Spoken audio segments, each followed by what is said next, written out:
Sir आपका order. जल्दी से लगाओ। अरे एक काम करो, अपने कपड़े उतारो। हटाओ, ये क्या बदतमीजी है, पुलिस को कंप्लेन कर दूंगी तुम्हारी। नहीं नहीं, पुलिस को नहीं यार, सॉरी। मैं बस ये कह रहा हूँ, मेरे ना बॉस आने वाले, तुम कपड़े उतारो जल्दी से अपने। अरे बहुत सारे, तो मैं अपने कपड़े क्यों उतारूं? एक मिनट, तो मैंने सब कुछ अच्छे से समझाना पड़ेगा, शुरू से समझाना पड़ेगा। देखो क्या है ना, मेरे बॉस ना हमारी कंपनी से 4 लोगों को अमेरिका भेज रहे हैं, लेकिन दिक्कत ये है खाली वो उन्हीं को अमेरिका भेज रहे हैं जिनकी शादी हो चुकी है। मेरी तो शादी हुई नहीं है, लेकिन मैंने वो फॉर्म भर दिया है और मेरी तो शादी भी नहीं हुई है, मेरी घर पे बीवी नहीं है, मेरे बॉस मेरी बीवी से मिलने आ रहे हैं। मैं टेंशन में हूँ, मैं किससे मिलवाऊँ? तुम प्लीज बस आज के लिए 1 घंटे के लिए मेरी बीवी बन जाओ। अच्छा, तो तुम्हारे बॉस तुम्हारी बीवी से मिलने आ रहे हैं, मुझे तुम्हारी बीवी बनने का नाटक करना होगा। बदले में मुझे क्या मिलेगा? बदले में जो तुम बोलोगी वो मिलेगा। पैसे लगेंगे। कितने पैसे लगेंगे? 5,000? मैं 5,000 दे दूंगा। ओ हेलो, इतने कम पैसों में काम नहीं बनेगा, पूरे 10,000 रुपए लूंगी। 10,000 यार? अच्छा ठीक है, 10 नहीं 8,000 में डन करते हैं।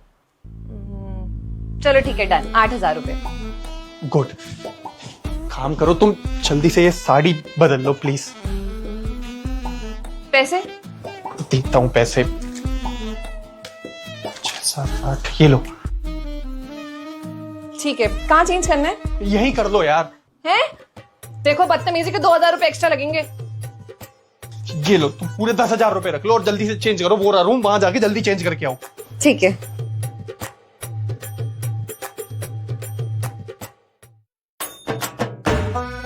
बहुत अच्छे। देखो तुम सब संभाल लोगी ना, कुछ गड़बड़ तो नहीं करोगी? अरे हाँ बाबा, मैं अच्छे से सबको संभाल लूंगी। पता है कॉलेज में मैंने कितने सारे थिएटर प्ले किए, कितने सारे कैरेक्टर प्ले किए। आज तुम देखना मेरी कितनी कमाल की एक्टिंग होती है। Very good. देखो बॉस के सामने कुछ भी गुड़ गोबर मत कर देना प्लीज। अरे संभाल लूंगी मैं, डोंट वरी। अच्छा वैसे चाय आती है तुम्हें? ओ हेलो, चाय शाय की बात नहीं हुई थी, सिर्फ बोला था ना एक्टिंग करनी है, एक्टिंग करूंगी बॉस के सामने। मैं नहीं बना रही चाय वाय। अरे ठीक है ना, बॉस आ गए यार, बॉस आ गए। देखो अच्छे से बैठो, ठीक से बैठो और कुछ भी बिगाड़ना मत, ठीक है प्लीज। लगता नहीं है। क्या नहीं लगता? लगता नहीं है तुम शादीशुदा हो। क्यों नहीं लगता सर? मैं बैठा तो हूँ, मैं इसका पति, ये मेरी पत्नी। मतलब इस घर को देखो यार, इसमें शादी की एक भी फोटोज नहीं है, कैसे पता चलेगा तुम शादीशुदा हो?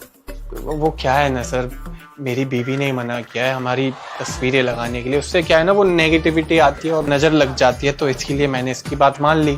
प्यार जो करता हूँ उससे इतना। ओह चलो। बाय द वे, शादी को कितने साल हो गए? 2 साल। 3।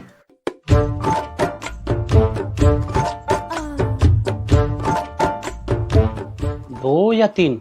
सर शादी को तो 2 ही साल हो गए, लेकिन वो क्या है ना, 1 साल हमने एक दूसरे को डेट किया था, तो टोटल मिला के 3 साल हो गए। वो क्या है, मैं तो इससे प्यार करता हूँ, ये शादी गिन दी है, मैं तो प्यार करता हूँ, तो प्यार साथ में गिन के 2-3 साल हो गए। हाँ correct. By the way, wife का नाम क्या है? दिव्या। ज्योति। ज्योति, दिव्या। रियल नाम क्या है? सर इसका नाम है दिव्या ज्योति। सर इसका पूरा नाम है दिव्या ज्योति। हाँ, प्यार से दिव्या बुलाते हैं ना ये मुझे। अच्छा, नाइस नेम। अच्छा देखो, मैं एक बार वेरीफाई करूंगा, उसके बाद ही तो मैं बता पाऊंगा कि तुम अमेरिका जा सकते हो या नहीं, क्योंकि बहुत सारे लोग हमारे ऑफिस में फ्रॉड करके भी अमेरिका जाने की कोशिश कर रहे हैं, और कुछ लोग तो नकली बीवियां लेकर आ गए थे पिछले साल। मैं नहीं चाहता ऐसा दोबारा हो। ये तुम्हारी बीवी है ना? हाँ हाँ सर, मेरी बीवी है। आप ऐसे क्यों बोल रहे हो मुझसे? देखो ना, सिंदूर लगा रखा है, मंगलसूत्र पहन रखा है, तो वो आप मुझ पर शक कर रहे हो सर? अरे नहीं, शक नहीं कर रहा, ऑफकोर्स। देख के लगता नहीं है ना कि इतनी खूबसूरत लड़की तुम्हारी बीवी होगी। डोंट माइंड ना, आप बहुत खूबसूरत हैं। सर वैसे एक बात पूछूं, वो हमारी कंपनी में बहुत सारे एम्प्लॉय हैं जो अनमैरिड हैं और काम बहुत अच्छे से करते हैं, तो आप सिर्फ शादीशुदा लोगों को क्यों भेज रहे हो? उनको भी तो भेज के देखो, क्या पता काम अच्छा जाए। करेक्ट, मुझे पता था तुम ये सवाल पूछोगे। दरअसल लास्ट ईयर हमने जिन एम्प्लॉयज को भेजा था वो अनमैरिड थे, और हमारा जो प्रोजेक्ट था वो लास वेगस में था। लास वेगस में बहुत सारे कसिनो और क्लब्स हैं, और वहाँ के मैनेजर से जाके ही मिलना होता है। उन लोगों ने मैनेजर से मीटिंग के बाद थोड़ी ज़्यादा ड्रिंक कर ली और फिर वहाँ के स्टाफ के साथ बदतमीजी करी, लड़कियों को छेड़ दिया।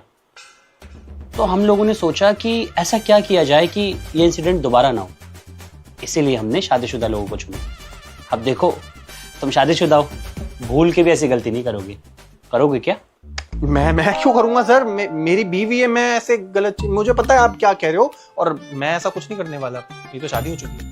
एग्जैक्टली इसलिए हम लोग फैमिली वाले लोगों को भेज रहे हैं ताकि हमारा कंट्रोल बना रहे। और 1 साल का प्रोजेक्ट है, तुम्हें सैलरी भी यहाँ से डबल मिलेगी। तुम्हारे लिए फायदा ही फायदा है। आपने जान बचा ली इसकी। ठीक है, तो मैं वेरीफाई कर रहा हूँ। कॉन्ग्रेचुलेशन, तुम अमेरिका जाने वाले हो। हाँ, एक वेरिफिकेशन और है फॉर्मेलिटी के लिए। कल अपनी वाइफ के साथ ऑफिस आ जाना। ऑफिस क्यों सर? क्या हो गया? अब तुम्हारी वाइफ है ना, कल ऑफिस आ जाना। कोई प्रॉब्लम है क्या? अरे हाँ सर, मेरी वाइफ है, आप ऐसे क्यों बोल रहे हो? प्रॉब्लम भी है सर। वो क्या है ना, इसकी डॉक्टर की अपॉइंटमेंट है तो वहां जाना है इसलिए। हाँ, डॉक्टर के पास जाना है। ठीक है, तो ऑफिस तो हमारा 10 to 7 ओपन है। डॉक्टर के अपॉइंटमेंट के बाद आ जाना। मम्मी के यहाँ भी तो जाना है तुम्हें? हाँ, मम्मी के पास भी जाना है, उनकी तबीयत भी खराब है। अब बॉबी, तुम्हारी मर्जी है। तुम्हें अमेरिका जाना है तो अपनी वाइफ को लेके तो आना पड़ेगा। ज्यादा कुछ नहीं है, हमें वेरिफिकेशन करनी है, फोटोग्राफ खींचनी है और एक्चुअली अमेरिका एम्बेसी को भेजना होगा वीजा के लिए। You know the process, right? So कल अपनी वाइफ के साथ आ जाना। मैं चलता हूँ, अच्छा लगा आपसे मिलके। ओ हेलो, ये सब कुछ क्या है, वेरिफिकेशन एंड ऑल? और मैं नहीं जाने वाली तुम्हारे ऑफिस। तुमने मुझसे बोला था एक्टिंग करनी है, मैंने एक्टिंग कर दी। अब मैं जा रही हूँ। हाँ ठीक है, कोई बात नहीं। वैसे भी मैं तुम्हें फोर्स नहीं करना चाहता हूँ। तुम्हें जितना करना था उतना तुमने कर दिया। ऐसे मिलके तुम जा सकती हो। फिर तो तुम अमेरिका कैसे जाओगे? शायद मेरी किस्मत ही यही है। पहले माँ बाप चले गए, फिर दादी। अभी ये अपॉर्चुनिटी आई थी, ये भी मेरे हाथ से चली गई। सोचा था अमेरिका जाऊंगा, अच्छे पैसे कमाऊंगा, नई जिंदगी की शुरुआत करूंगा, लेकिन ऐसा कुछ होने नहीं वाला। शायद मेरी किस्मत में यही लिखा है। एक बात बताओ, तुम इस पूरे घर में अकेले रहते हो? तुम्हारा कोई भी नहीं है? इस घर में अकेले ही रहता हूं मैं। कहने को हूं इस घर का मालिक, लेकिन हूं तो अनाथ ही ना। कोई नहीं है मेरा। अच्छा, अगर मैं तुम्हारे साथ तुम्हारे ऑफिस चलूं वेरिफिकेशन के लिए तो? तुम मेरी मदद क्यों करोगी?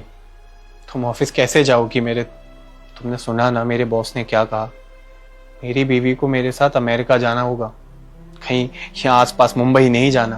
और तुम्हारे मम्मी पापा थोड़ी भेजेंगे तुम्हें इतनी दूर। सहने तो शुक्रिया इतना किया तुमने मेरे लिए।